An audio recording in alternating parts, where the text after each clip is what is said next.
Uno dei temi che Borghi d'Europa ha deciso di affrontare per quanto riguarda la sostenibilità, a partire dal 2020, quando con ESOF, la manifestazione che poneva Trieste come capitale europea della scienza, ci fu affidato l'incarico di curare, di andare a scoprire cosa volesse dire sostenibilità nelle diverse filiere.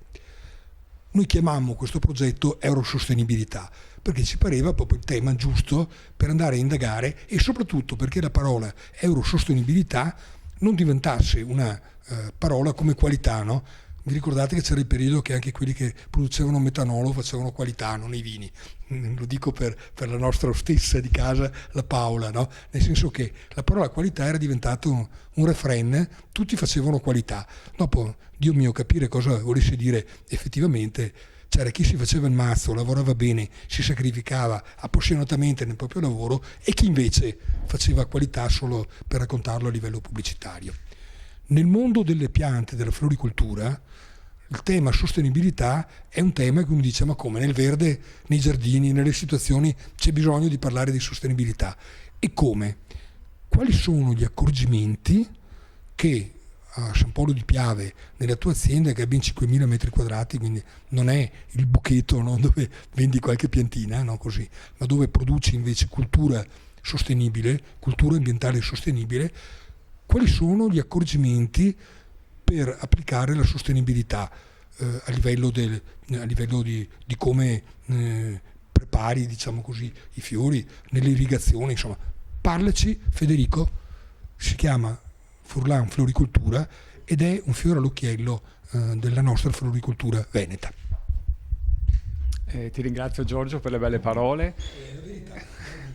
È pur vero che la pianta sembra già essere green di per sé, però per quanto ci riguarda abbiamo dovuto affrontare, abbiamo fatto volentieri degli accorgimenti che portano in direzione appunto di sostenibilità, come l'hai detto. Le strade sono diverse e anche varie, te le nomino come mi vengono in mente.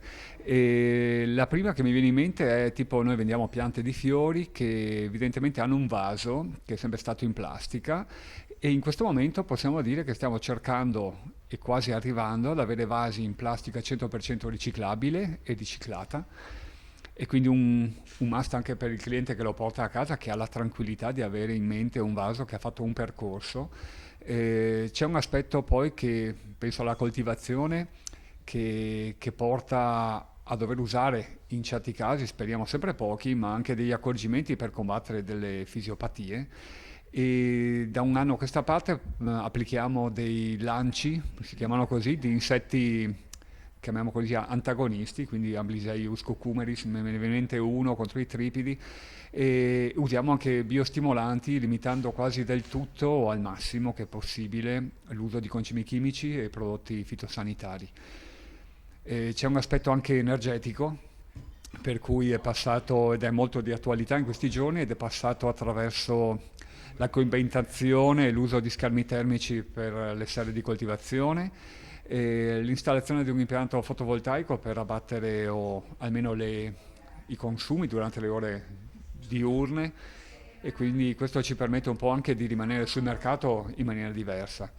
C'è anche un aspetto commerciale che affianchiamo, e anche lì per il cliente finale, pur cercando il design, cercando anche un bel materiale, cerchiamo di dare prodotti sostenibili dal punto di vista della plastica riciclata, o anche delle certificazioni verdi che possono darci i nostri fornitori. Insomma, questo mi sembra di dire questo. Non sono stratagemmi, ma sono scelte strutturali. Cioè, voglio dire, è questo che va chiarito. Non è che perché c'è una cosa che va di moda dobbiamo per forza fare sostenibilità. È un'esigenza a cui voi avete cercato di rispondere in modo realistico, pur tenendo presente le compatibilità aziendali, perché, voglio dire, la sostenibilità non può essere, torniamo al discorso, non deve diventare uno slogan vuoto come lo stato la parola qualità in termini di servizi e di situazioni. Quindi il fatto dell'impegno, poi bisogna dire anche che siete una famiglia, insomma, no? E quindi quando vivete bene voi vi preoccupate anche che l'ambiente che vi circondi sia così. E dopo c'è il buon gusto, la serietà, insomma, tutte quelle qualità, ecco che torna la parola qualità in altro modo, che qualificano un'attività. Come vedi il futuro? Come tutte le aziende, non solo la nostra, la sfida è importante. La sfida energetica che stiamo vivendo in questi giorni penso sia un fatto reale che mette alla prova certe aziende, e la sostenibilità penso sia una delle principali strade che permetterà, al di là dell'aspetto anche etico, anche di rimanere sul mercato con condizioni che ci permettono di rimanere sul mercato, perché insomma affrontare un inverno come sembra è una bella sfida, e noi ci stiamo. Grazie. Grazie Federico, io volevo ricordare anche che stiamo lavorando ad un grosso progetto. Come al solito noi trasformiamo le nostre pagine, le nostre narrazioni giornalistiche poi in materiali didattici per i bambini. Stiamo studiando proprio un discorso sugli spazi verdi, sulle piante, per poter affrontare questo discorso sulla sostenibilità con voi. Grazie, al prossimo appuntamento.